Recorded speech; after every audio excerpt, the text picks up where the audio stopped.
is taking for him to drop off and settle. But yeah, so it'll be in about 4 or 5 minutes since he last settled down, in about 10-15 minutes.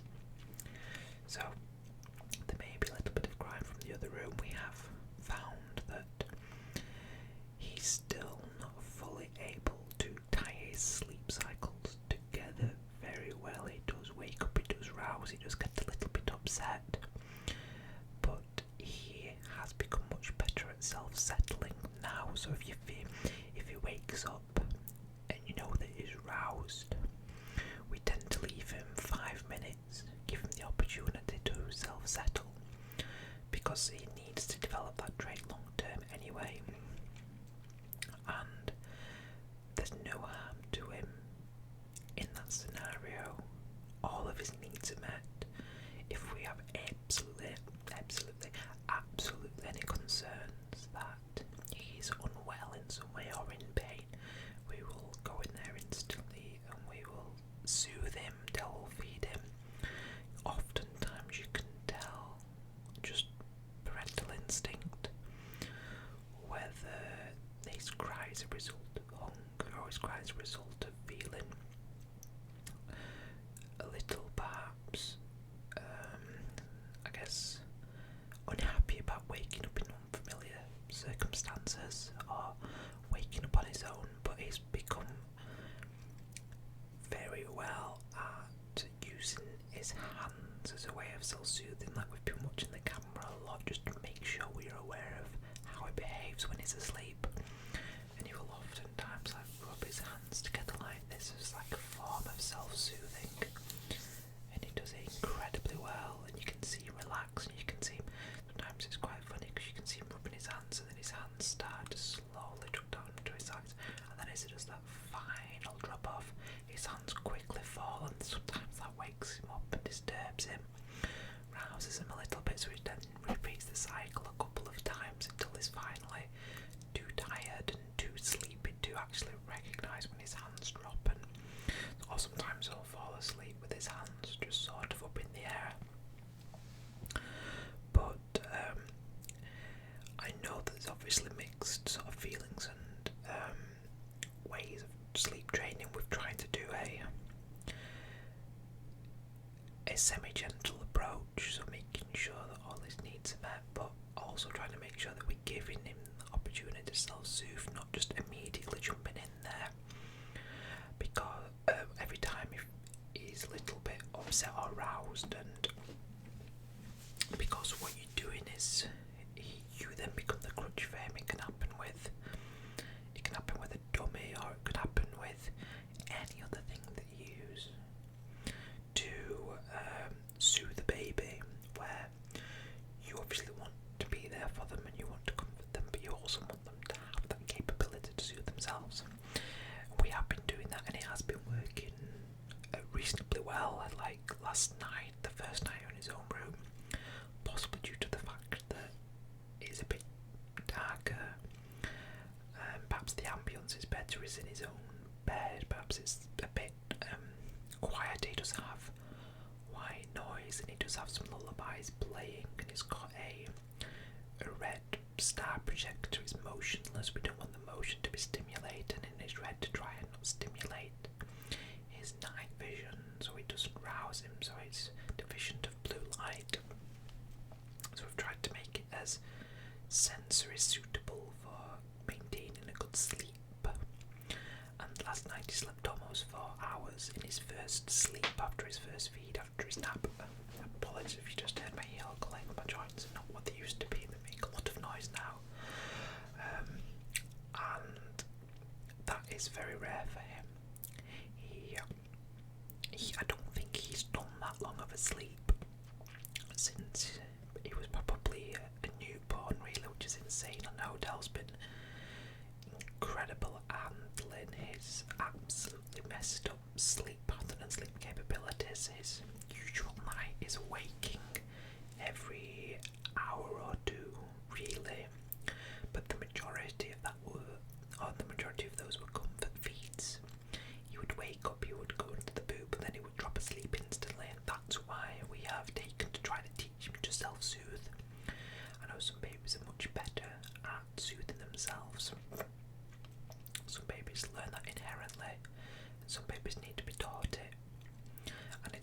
very good skill going later into life. It means that they enjoy sleeping in their own room, they enjoy sleeping in their own cot, and they get better quality of sleep as well because they sleep for longer periods.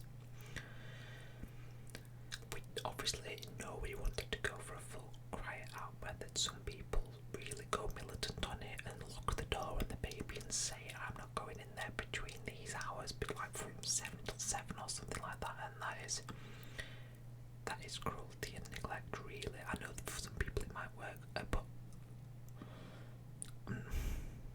perhaps I'm being a bit harsh saying that, and it may work for some people and some babies, but Rue's obviously had a bit of a crap time with allergies and reflux and gas, and so we wanted to make sure we were at least there for him, and he's very, very happy during the day.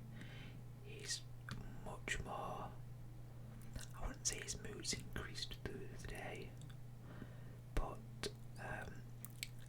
he's definitely not got any worse. He's still a happy little chappy through the day. If I'm honest, it might have improved a little bit, but he's definitely seen no detrimental effects of the sleep training. It's only seen him sleep better, to be honest, that's all.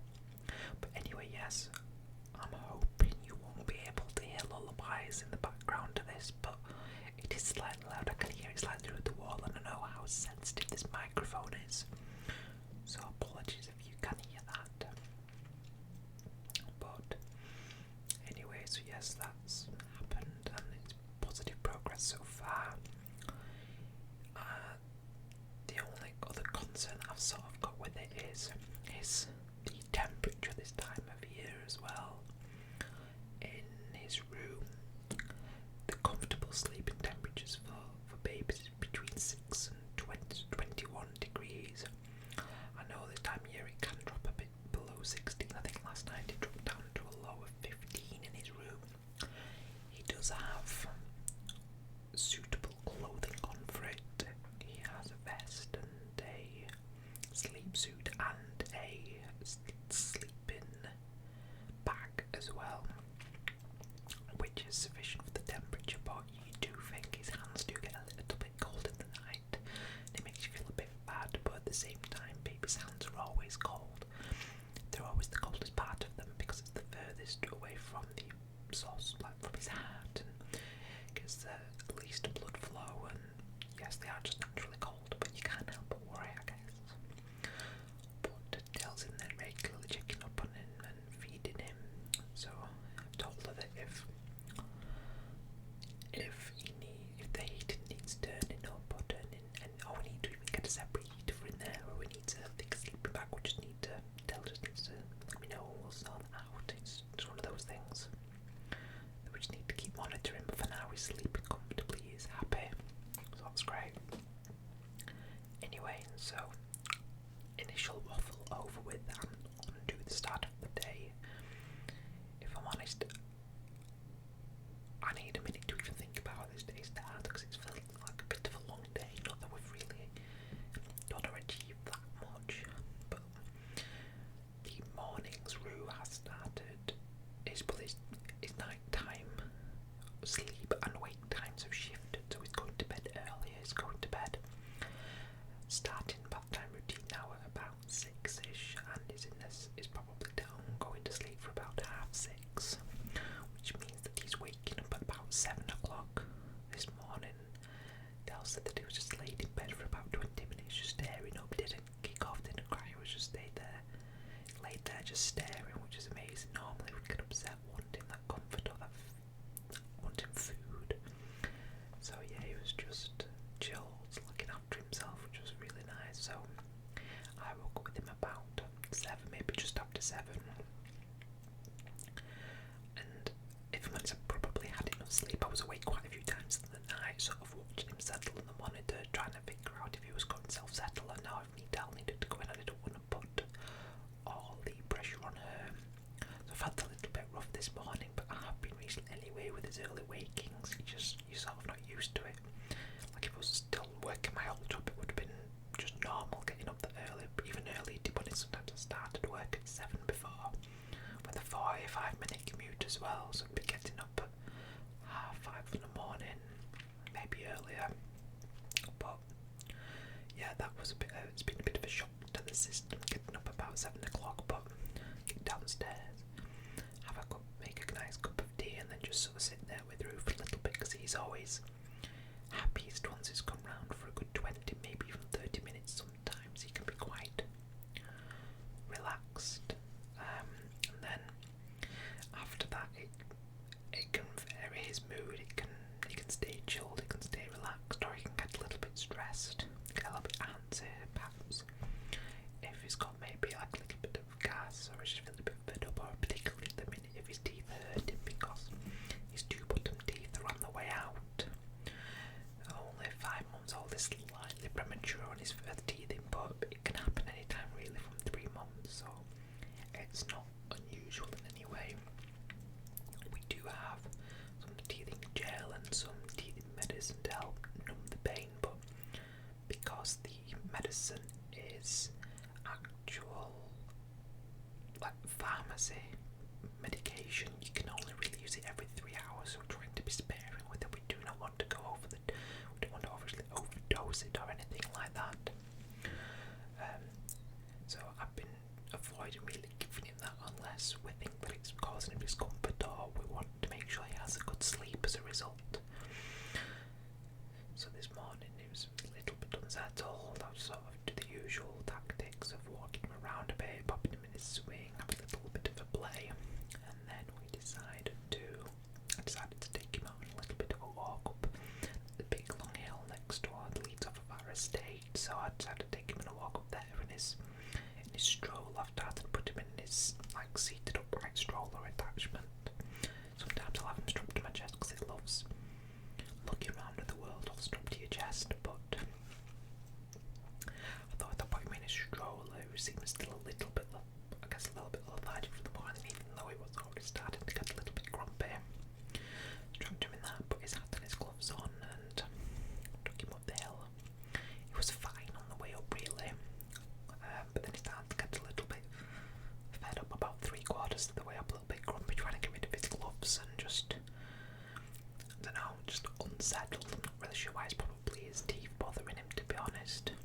And then on the way back down, half the time the sunshine was like low in the sky and trying to blind him, so I was there trying to shield him from the sunshine. But by the time I got back, it's just enough time to really sort of put him in his bounds and try and wear him out before his first nap, because I guess the one good thing about having like a young baby is they still go down for regular naps every, it was 1.5 hours, but now it's 2 hours, and he goes down for anywhere between 30 minutes to say an hour, to be honest, but it was 45 minutes this morning. And then I just take him upstairs, give him the she gives him a feed, and I just make her a little bit of breakfast and some toast. Some toast and a cup of coffee. And then, good God, I can't fully remember after that. It was mostly just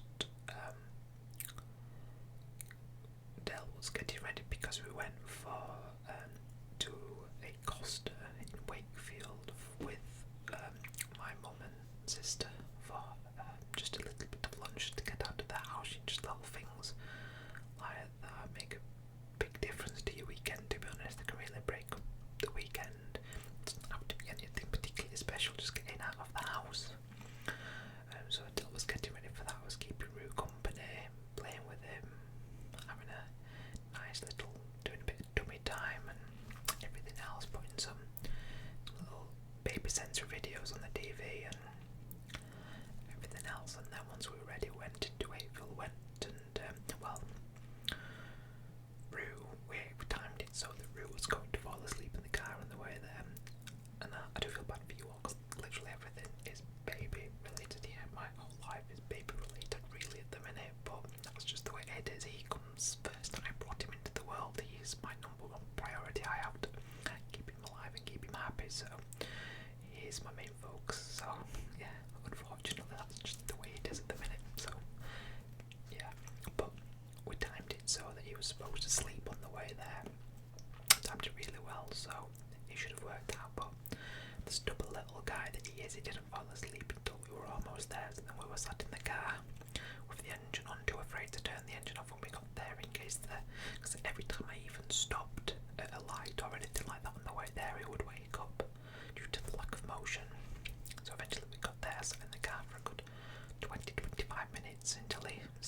stir and then went round. And I had a large decaf mocha. I would typically have coffee because I like a caffeinated coffee. I love a good coffee, but the problem is that coffee doesn't really love me. I worked at Starbucks for 7 years, and in that time I went from despising coffee to loving coffee. But for that entire time, coffee really never loved me. It gives me a very high high, but then a very, very low low afterwards. It gives me a good rush, a good caffeine rush, that good hit, which powers me up. But it only lasts about an hour, and then after that I feel so incredibly tired from it, I could just go straight for a nap. Sometimes I don't even get the energy boost from it, sometimes I just want to go straight for a nap. And then also it just makes you want to go to the toilet, gets things moving, doesn't it? And tells a bit similar, to be honest, as well. It can make you feel lousy for the rest of the day for us. I wish I was one of those people where it made me feel great, made me feel energised all day, and I could just keep drinking it, but I just can't. I can do that a bit more with tea, but I'm still even quite sensitive with tea. I have to limit myself to about 3 cups a day now, otherwise I risk getting heart palpitations and feeling chronically tired when I don't have it. I've become so sensitive to it. I used to chain drink caffeinated beverages when I worked nights, just because it was the only way that I could survive. And as a result of that, I used to probably drink in a 12-hour shift. I'd probably drink a cup of tea every hour, and it's very easy to underestimate how much caffeine is tea.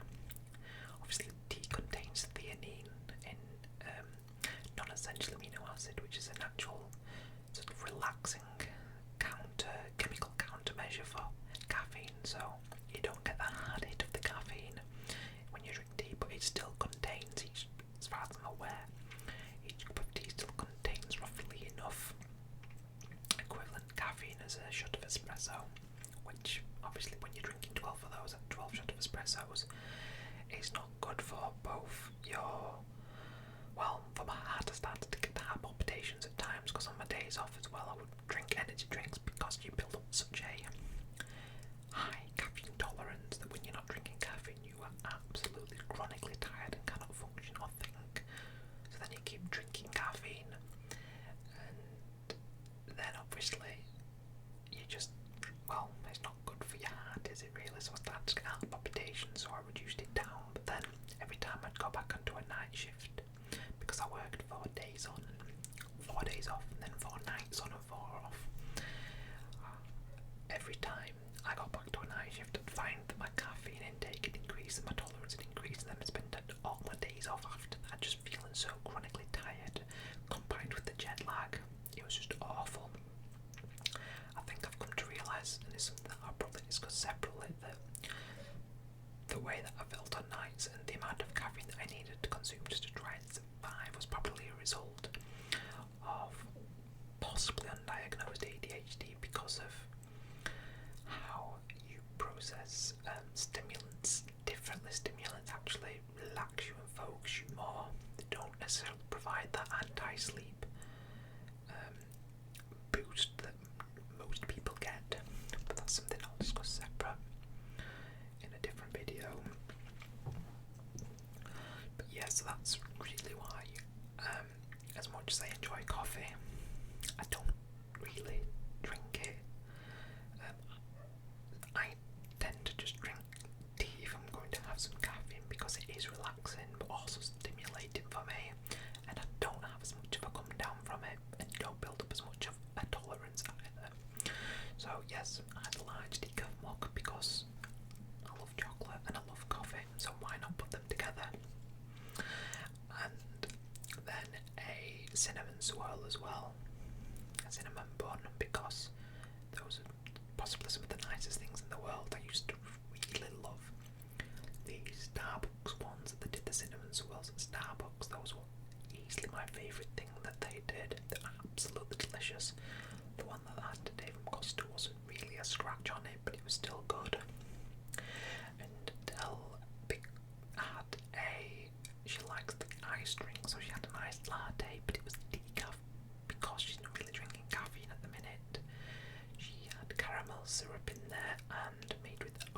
as well because she can't have dairy because of little Rue.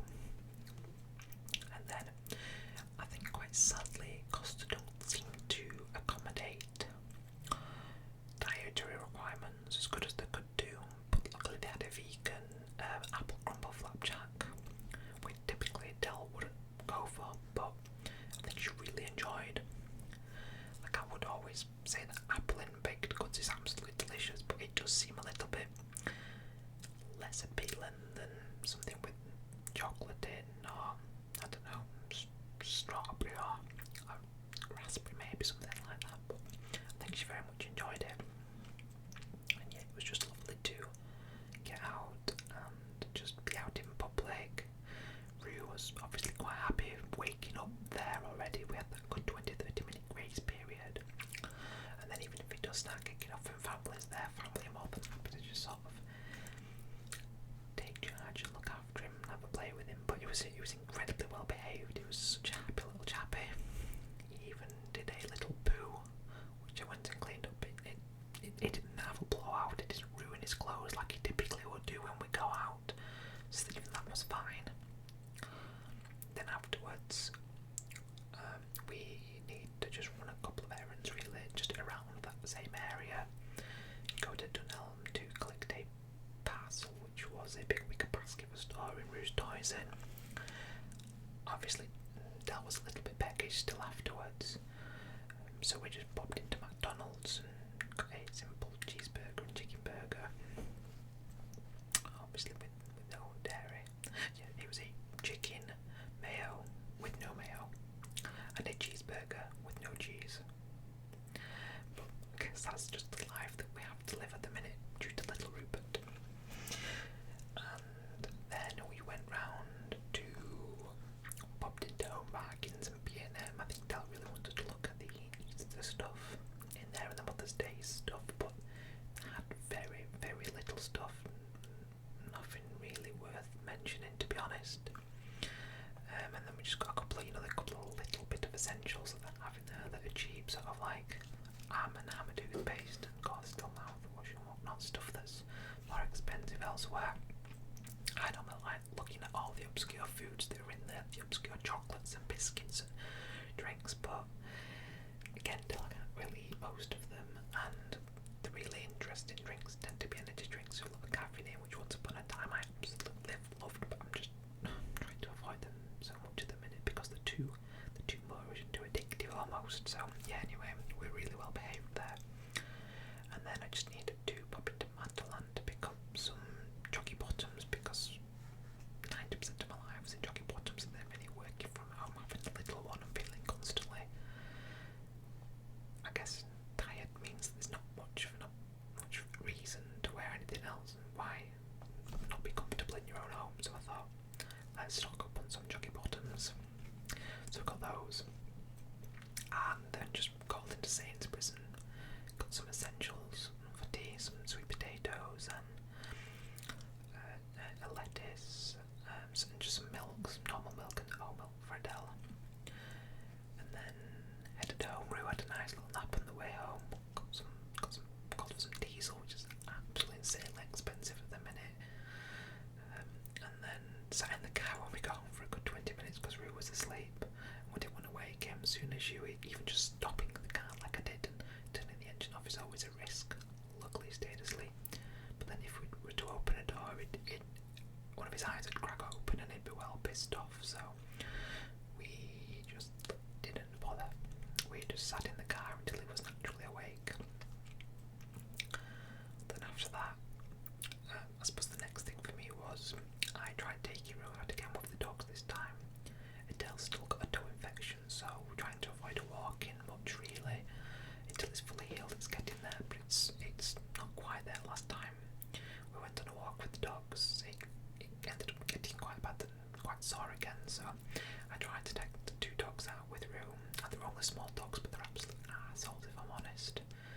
Luna's a grump, and Charlie doesn't really want to go anywhere without Del. It's often that he will not come on a walk if Del's not coming, but I think he must have forgot that she wasn't initially there. Managed to get about 200 metres down the road, me pushing around with these two dogs. Other dogs running over to Luna, barking at the other dogs.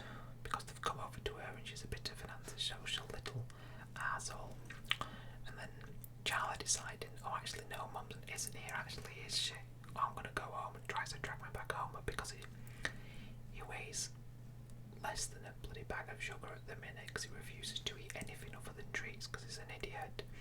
He couldn't do anything, but it means that I'd basically be dragging him along if I tried to continue, so I had to turn back and bring him back. So it was a bit of a waste, really. I guess it was a little bit of fresh air for them that managed to do the business and stuff, so it wasn't wasted, it just wasn't a nice walk, it was just stress. And then we played with Rue for a little bit before doing his bedtime routine, which worked out really well, and because he's going to sleep earlier, it means that we've been, last few nights we've eaten tea after he's gone to bed, not that we'd eat it beforehand. If we're lucky, he'll sit in his swing and he'll swing in there while we're eating his tea, but normally it's one of us trying to shovel in his food while the other one holds the baby and then swap. But we've been able to eat it together, baby free, last few nights, and tonight was going to be another one of those nights. But I think we were both starving. I was starting to feel a bit shaky by this point. Ashamedly, I should just deal with my hunger better, but I was starting to feel a bit shaky, a bit impatient.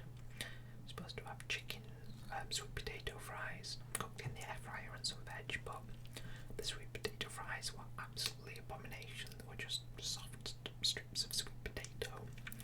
The chicken, I'd normally marinate the chicken, I just decided to grill it just plain with a bit of oil on it. It was pretty unpleasant. And then just I ended up grating some peas, which you can't go wrong with, and some slightly undercooked carrot buttons as well, so it was pretty atrocious, and I ended up eating some yogurt instead. I ate some of it, and then just to fill whatever void was left, I ended up having some yogurt with some melted chia seeds, some honey, and some cinnamon, which has become my new sort of breakfast food, but why not have it for supper as well? And then Del had a sandwich and a packet of crisps. Why not have that for supper? Why not? So yeah, tea was an absolute failure. We both toyed with the idea of ordering a takeaway, but then realised it would take so long by the time we got here we probably wouldn't be asked anymore, probably wouldn't be hungry anymore, or just fed up and ready for bed, so we just ate what was available, and that was that. And then just to finish off the night, we watched the very first episode of the new season of Marvelous Mrs. Maisel, which is a incredibly good show. It started exactly where season 3 left off, and yeah, I'm looking